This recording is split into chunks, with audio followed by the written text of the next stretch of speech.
주님의 은총과 평화가 오늘 함께 현장과 또 영상으로 예배하는 모든 교우분들 위해 가득히 뜨시기를 바랍니다. 네, 우리 가까이 계신 분들에게 함께 예배함이 기쁨입니다. 이렇게 한번 인사를 건네봅시다. 함께 예배함이 기쁨입니다. 2025년의 사순절 그 첫 번째 주일입니다. 교회력이라고도 불리우는 신앙의 절기들은 예수 탄생을 기다리는 대림절로 시작되어서 성탄절과 주연절을 거쳐 사순절에 이르게 됩니다. 이런 절기의 순환을 등산에 비유해 보면 사순절 전까지의 여정은 본격적인 등반을 위해 베이스 캠프를 구축하는 것과 같습니다. 그리고 사순절로부터 이제 험난한 등정이 시작됩니다. 쉬운 산은 하나도 없다는 어몽길 대장의 말처럼 숨이 차오르고 다리는 후들거립니다. 왜 사서 고생을 하지라는 후회도 밀려옵니다. 하지만 이러한 고단한 과정 없이 정상의 기쁨을 맛볼 수는 없습니다. 등산으로 오르든 케이블카로 오르든 유튜브로 보든 정상의 풍경은 매 한 가지라고 하는 이도 있겠지만 그 감흥은 전혀 다르다는 것은 느껴본 사람만이 알 수 있는 것입니다. 부활의 영광도 마찬가지입니다. 십자가의 고난을 통과하지 않는다면 우리가 만나게 될 부활절은 무색무취한 부활절이 될 것입니다. 그러하기에 시작된 십자가를 향하는 40일의 여정에 절제와 기도, 손대접을 통해 예수님의 고난에 몸소 참여하고 그렇게 우리가 만나게 될 부활절이 오색찬연한 생명의 축제가 되길 소망합니다. 오늘은 마태복음 10장 29절부터 31절을 본문으로 해서 두려워하지 말라 하는 제목의 말씀을 나누도록 하겠습니다. 계속 살펴보고 있지만 마태복음 10장의 맥락은 주님을 따르는 제자들이 장차 겪게 될 큰 고난을 전제로 하고 있습니다. 그렇게 제자들을 세상에 보냄이 어린 양을 이리떼 가운데 보냄과 같다는 오싹한 말씀으로 시작해서 구체적으로는 공회라는 법정에 서게 되고 회당에서 채찍질을 당하며 총독과 임금들 앞에 끌려갈 것입니다. 가족들마저 저들을 대적할 것이며 심지어 뭇 대중으로부터 증오의 대상이 될 것이라고도 말씀하십니다. 이와 같이 상상만으로도 끔찍한 미래의 박해를 마주하게 될 제자들에게 주님은 이렇게 말씀하십니다. 두려워하지 말라. 시간 관계상 29절부터 31절까지만 읽었지만 오늘 함께 다룰 본문은 24절부터 33절까지 모두 10절입니다. 이 단락에는 두려워하지 말라는 문구가 3번 기록되며 그 3번 모두 각각 다른 근거를 제시하면서 그 주제를 강조하고 있는데요. 먼저 주님은 고난을 두려워하지 않을 이유에 대해서 다음과 같이 말씀하십니다. 24절부터 26절 상반절까지인데요. 제가 읽도록 하겠습니다. 제자가 그 선생보다 또는 종이 그 상전보다 높지 못하나니 제자가 그 선생 같고 종이 그 상전 같으면 조카도다. 집 주인을 바알세불이라 하였거늘 하물며 그 집 사람들이랴. 그런즉 그들을 두려워하지 말라. 아멘. 본문에는 우리가 인간 세상에서 쉽게 경험하는 관계들이 등장합니다. 제자와 선생, 종과 상전, 집사람과 집주인이 그것입니다. 앞선 부분에서는 이리떼와 약물이 뱀과 비둘기의 조합을 통해 주님을 따르는 이들과 적대자들의 차이를 밝히고 제자들에게 요청되는 자질에 대해 설명하셨다면 오늘 본문에서는 여러 인간관계들을 통해서 말씀하십니다. 제자와 종, 집사람은 선생과 상전, 집주인의 아랫사람입니다.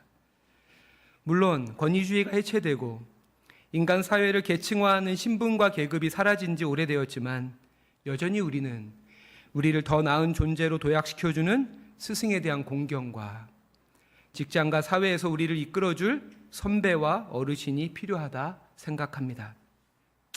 바벨론 탈무드에는 종은 주인과 같으면 충분하다는 속담이 있었고 이는 1세기 유대인들에게 널리 알려진 것이었습니다.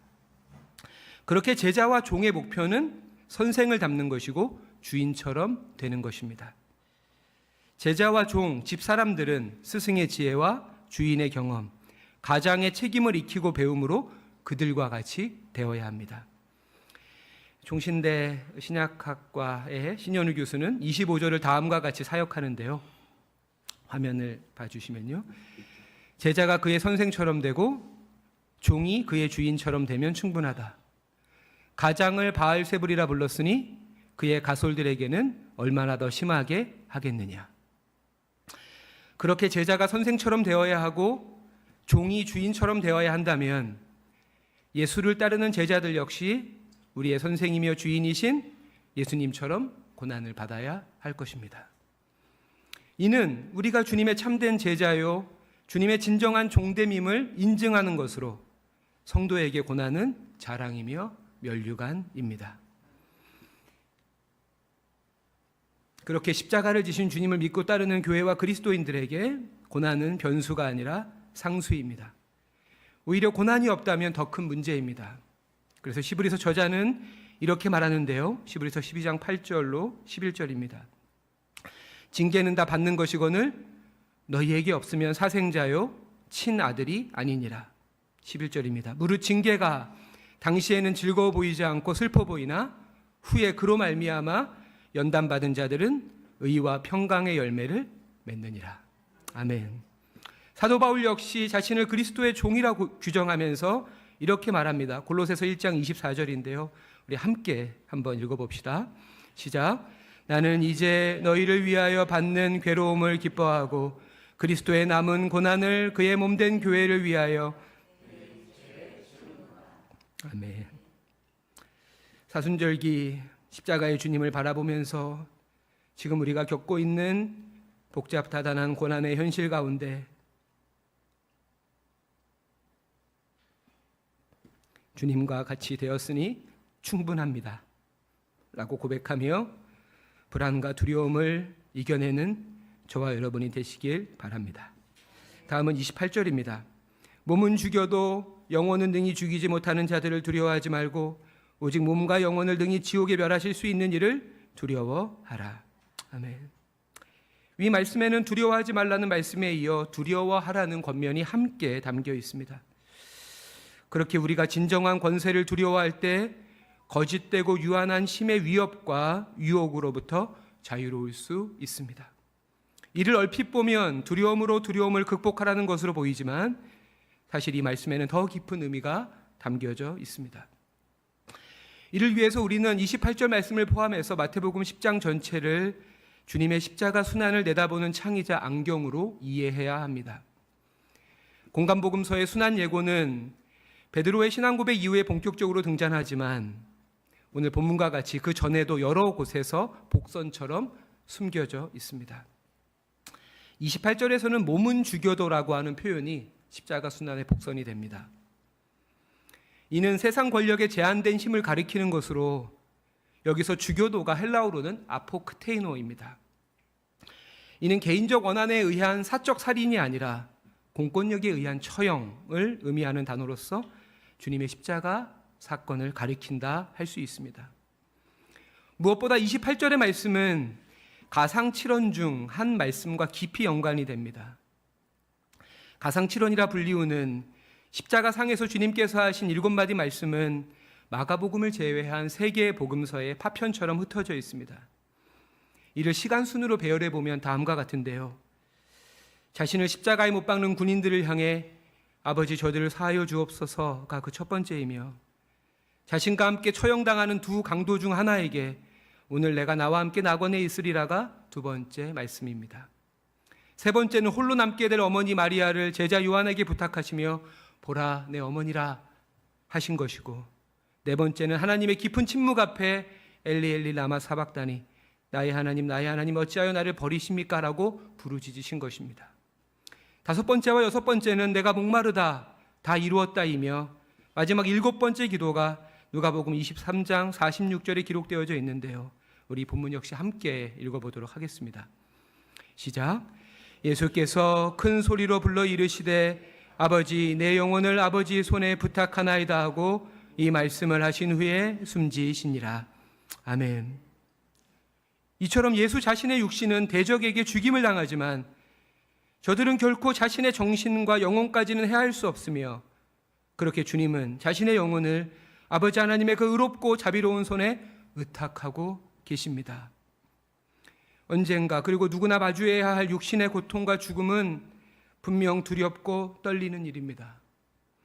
하지만 십자가 너머의 부활은 우리로 하여금 죽음을 바라보는 새로운 눈을 갖게 합니다. 그것은 결코 죽음이 소멸이나 종결이 아니라는 것입니다. 여러분도 잘 아시는 모리와 함께한 화요일이란 책이 있습니다. 르게릭 병으로 투병 중인 대학 시절 은사인 모리 슈워츠 교수와 그의 제자 미치 앨범의 대화가 실려 있는데요. 죽음을 앞둔 모리 교수는 제자에게 이런 말을 남깁니다. 죽음은 생명이 끝나는 것이지 관계가 끝나는 것은 아니라네. 죽음을 넘어서는 관계가 있음을 노 교수는 제자에게 이야기하고 있습니다. 그렇게 주님 역시 가상칠언의 시작과 끝에서 하나님을 아버지로 고백하며 담대히 죽음의 문턱을 넘어서고 계십니다. 이처럼 두려움을 이기게 하는 것은 다름 아닌 친밀함입니다. 친밀함이 두려움을 이깁니다. 하나님과의 친밀함, 공동체와의 친밀함, 사귐 안에서 좁고 협착해서 찾는 이가 적은 이 믿음의 오솔길을 두려움이 아니라 담대함으로 걷는 저와 여러분이 되시길 바랍니다. 마지막은 본문 29절과 31절인데요. 제가 다시 한번 읽겠습니다. 참새 2마리가 한 아싸리 온에 팔리지 않느냐? 그러나 너희 아버지께서 허락하지 아니하시면 그 하나도 땅에 떨어지지 아니하리라. 두려워하지 말라. 너희는 많은 참새보다 귀하니라. 아멘. 주님은 참새에 관한 이야기로 두려워하지 말라는 주제를 매주 짓습니다. 100가지 동물로 보는 세계사라는 책의 저자 사이먼 반스는 이렇게 말하는데요. 어디에나 풍부하게 널려있는 존재, 인간 옆에서 살아가면서도 인간을 거스리는 일은 거의 없고 오히려 쾌활함으로 인간에게 애정을 불러일으키는 존재가 있다. 무엇이죠? 뭡니까? 참새죠. 그리고 이어서 이렇게 말합니다. 참새는 완전히 평범하다는 것 말고는 어떤 척도 할 줄 모르는 겸허함 때문에 경탄을 일으키는 작은 생명체이다. 이처럼 작고 흔한 참새 한 마리조차 하나님께서 허락하지 않으시면 땅에 떨어지지 않는다. 그러니 두려워하지 말라. 너희는 참새보다 귀하다. 이 주님의 말씀이 큰 위로가 됩니다. 하지만 여기에는 보다 깊은 뜻이 담겨 있습니다. 29절 하반절을 다시 읽겠습니다. 그러나 너희 아버지께서 허락하지 아니하시면 그 하나도 땅에 떨어지지 아니하리라. 여기서 중요한 표현이 아버지께서 허락하지 아니하시면입니다. 본문을 원어로 읽어보면 허락이라고 하는 단어는 등장하지 않습니다. 이 부분을 원문으로 읽으면 아뉴 투 파트로스로서 직역하면 아버지 없이입니다. 아버지 없이. 저는 개인적으로 이렇게 번역하는 것이 본문의 의미를 더 잘 전달해 준다고 생각합니다. 아버지 없이 떨어지는 참새는 없다. 달리 말하면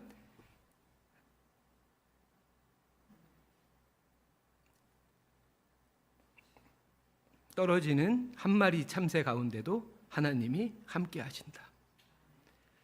그리스도교 신앙은 모든 고통은 하나님이 허락하신 것이라고 믿는 것이 아닙니다.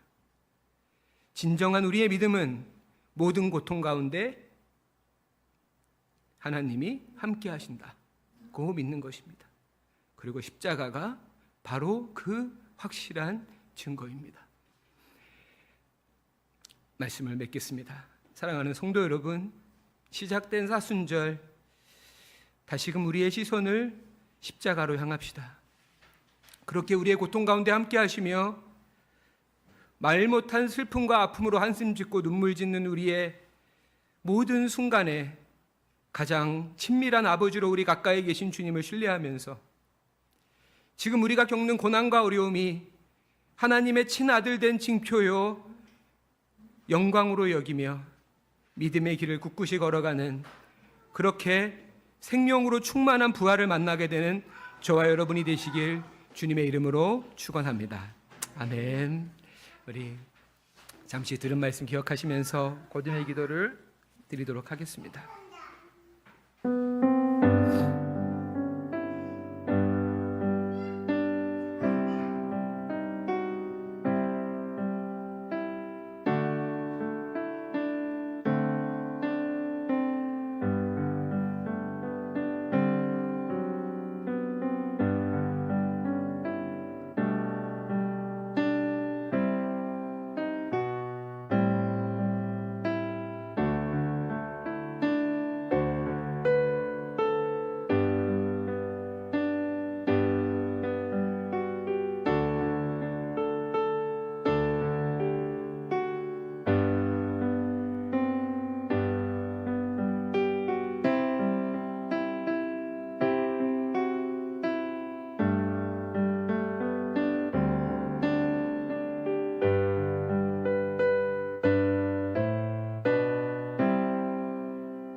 자비로우신 아버지 하나님, 올해도 어김없이 찾아온 십자가의 절기 사순절을 맞아 다시금 우리의 시선을 십자가로 향합니다.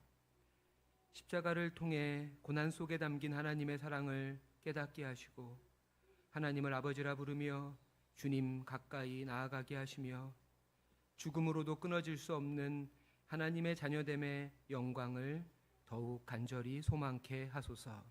우리의 유일한 소망이신 예수 그리스도의 이름으로 기도드립니다. 아멘.